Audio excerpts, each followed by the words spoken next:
Ayan, hello po sa ating lahat. So, yan po yung topic po natin. EDSI ay makatotohanan na nga ba? Yes, 100%. Kahit sino naman po at kung sino po ang tatanungin nyo, kahit si Kalinga Prab. Ika nga ni Kalinga Prab sa kanyang live, nasa sa kanila na kung totohanin nila.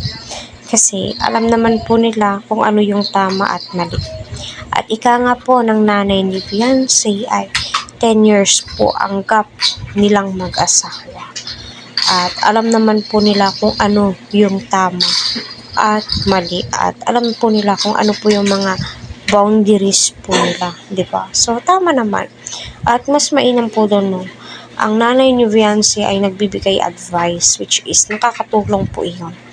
At si Beyonce ay hindi po siya malihim sa kanyang magulang. At kung usapang Kalingap Edu, my God, nakasuporta po ang nanay ni Beyonce kay Eds at 100% na nagtitiwala ang mama ni Beyonce kay Edu. Diba?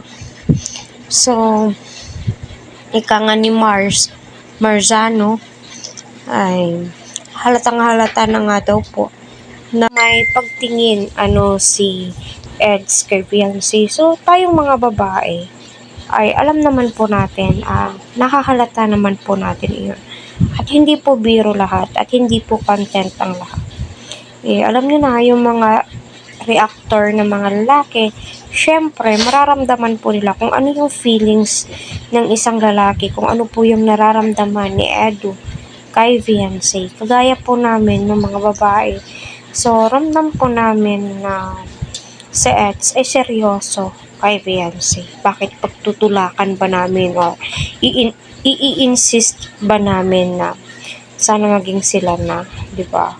Kung hindi namin ramdam na pure yung pagtingin ni Edu kay Beyonce. Alam niyo naman po, maraming naglipa na ng mga interview kay Edu, mga live patungkol kay Edu at kay Beyonce. Doon pa lang makikita mo at mababase mo na at maititimbang mo na po kung ano po yung sa loobin nilang dalawa. 'Di ba? Halata naman po sa mga titigan, no, ika nga ni Kalinga Prab, hindi po siya makatingin directly kapag nag-shoot po sila ng EDSI kasi iba po no, iba po yung kilig na ibinibigay po nila at sweetness po nila kapag actual video na.